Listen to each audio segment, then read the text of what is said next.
एक कवारी के पास भेजा गया जिसकी मंगनी दाऊद के एक घराने के एक मर्द यूसुफ नाम से हुई थी और उस कवारी का नाम मरियम था।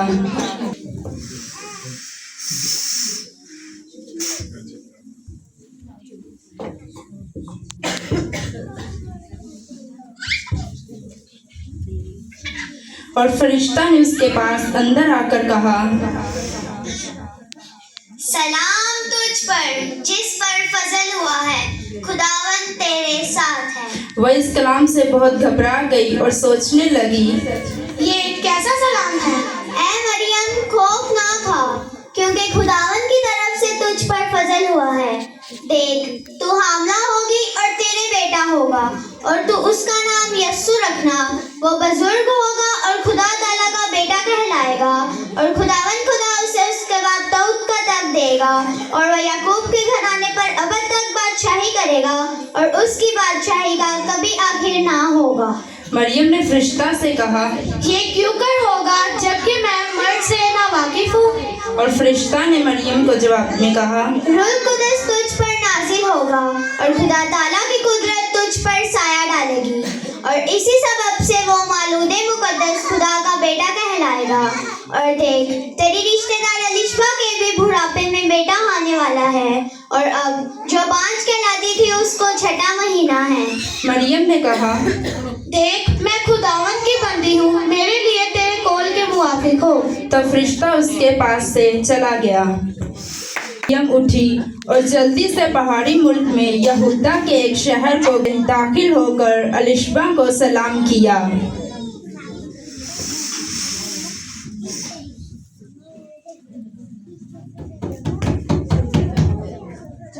कौन? मैं तुम्हारी रिश्तेदार मरियम। मरियम मेरी प्यारी बहन। अलिशबा ने मरियम का सलाम सुना तो ऐसा हुआ कि बच्चा उसके रहम में उछल पड़ा और अलिशबा रूह कुद्दस से भर गई और बुलंद आवाज से पुकार कर कहने लगी, तू औरतों में मुबारक है और मुबारक है तेरे रहम का फल। और मुझ पर ये फजल कहाँ से हुआ कि मेरे खुदावन की माँ मेरे पास आई। और देख, जो ही तेरे सलाम की आवाज मेरे कान तक पहुँची, बच्चा हमारी खुशी के मेरे रहम में उछल पड़ा और मुबारक है वो जो ईमान लाए।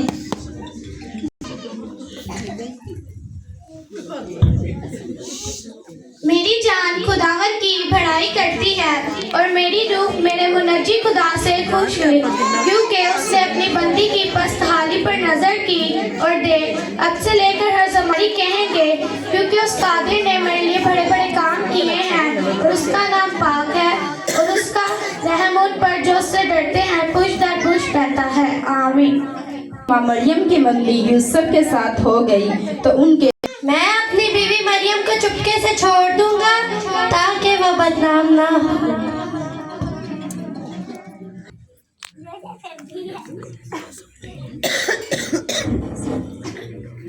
खुदावन के फरिश्ता ने उसे ख्वाब में दिखाई देकर कहा,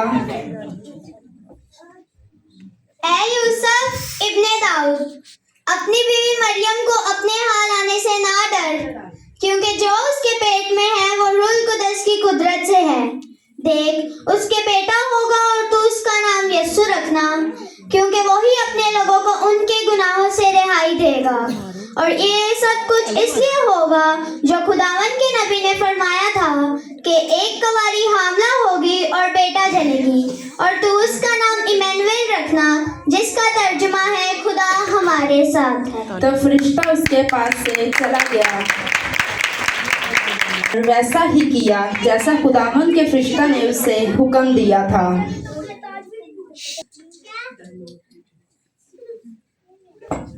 मैं वैसा ही करूंगा जैसा खुदा के फरिश्ता ने मुझे हुक्म दिया है।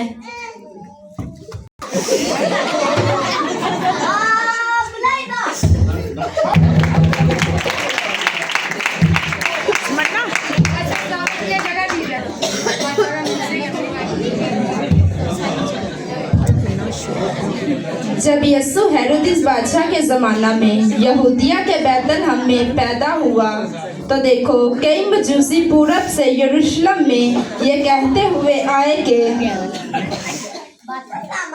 यहूदियों का बात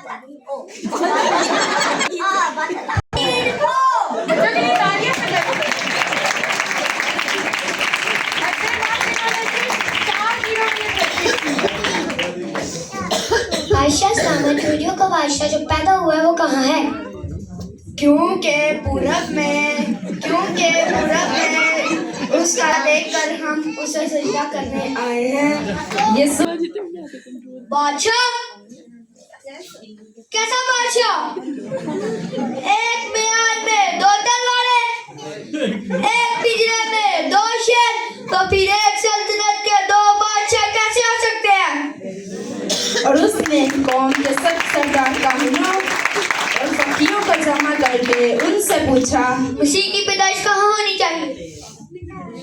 यहूदा के इलाके बैतलहम में, क्योंकि नबी की मार्फत यूं लिखा है, ए बैतलहम यहूदा के इलाके, तो यहूदा के हाकिमों में हरगिज़ सबसे छोटा नहीं, क्योंकि तुझ में से एक सरदार निकलेगा जो मेरी उम्मत इस्राएल की गलाबानी करेगा। इस पर हेरोदेस ने मजूसियों को चुपके से बुलाकर उनसे तहकीक की, तुम्हें वो सितारा किस वक्त दिखाई दिया?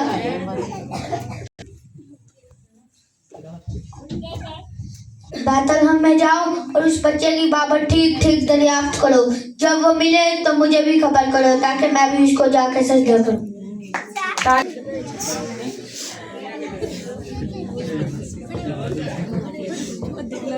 उफ यार, आज तो बहुत ठंड है।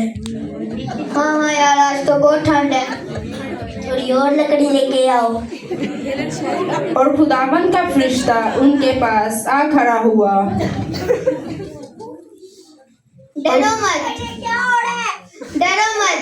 क्योंकि मैं तुम्हें बड़ी खुशी की बिशारत देने आया हूँ कि आज दाऊद के शहर में तुम्हारे लिए एक मुनज्जी पैदा हुआ है, यानी मसीह खुदावंद, और उसका तुम्हारे लिए ये निशान होगा कि तुम एक बच्चे को कपड़े में लिपटा हुआ और चढ़ने में पड़ा हुआ पाओगे।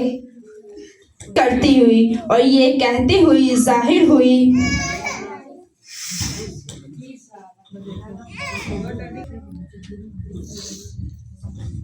आलमे वाला पर खुदावन की तमजीद हो, जमीन पर रूहानिया से जिनसे वो राजी हैं सुला। तब फरिश्ते उनके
जिसकी दरगाह